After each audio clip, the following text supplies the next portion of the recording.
துலா லக்னத்திற்கு செவ்வாய் 2-7 கூடிய அதிபதி ஆகிறார். தன குடும்ப வாக்கு கல்வி ஸ்தானாதிபதியாகவும் கலஸ்திர ஸ்தானாதிபதியாகவும் ஆகிறார். இந்த செவ்வாய் லக்னத்தில் இருந்தால் ஜாதகர் கோபகுணமும் அவசரமும் உடையவராக இருப்பார். சட்டென டென்ஷன் ஆவார். பதற்றமும் ஏற்படும். தன வசதியும் சிறந்த கல்வியும் உடையவர். காம உணர்வு மிகுந்திருக்கும். பெரும்பாலானோர் சிவந்த மேனியுடையவராக இருப்பர். இந்த செவ்வாய் 4, 7 மற்றும் 8ஆம் இடங்களை பார்வையிடுகிறார். மனைவியாலும் நண்பர்களாலும் ஆதாயம் உண்டு. தன பிராப்தி உண்டு. மனைவி வழி செல்வம் சேரும். வீடு வாகனத்தால் ஆதாயம் உண்டு. செல்வம் ஈட்டி தரும். சிலருக்கு கற்ற கல்வியும் பேச்சு உண்மையும் பொருளாதாரத்தை ஈட்டித்தரும். சில சமயங்களில் குடும்பத்தில் கருத்து வேறுபாட்டையும் மனக்குழப்பத்தையும் தரும். ஜாதகர் ஆணாக இருந்தால் மனைவியின் ஆதிக்கம் ஓங்கியிருக்கும்.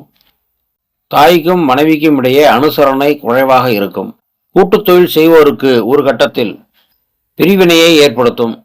சிலருக்கு இரத்த அழுத்த நோய் ஏற்படும். சுமூகமாக உள்ள உறவுகளிடம் கூட சில நேரங்களில் கருத்து வேறுபாட்டை ஏற்படுத்தும். இந்த செவ்வாயுடன் இணைந்த கிரகங்கள் மற்றும் இந்த செவ்வாயை பார்க்கும் கிரகங்களின் அடிப்படையிலும் இடமளித்த சுக்கிரனின் நிலையை பொறுத்தும் பலன்களில் மாறுபாடு ஏற்படும்.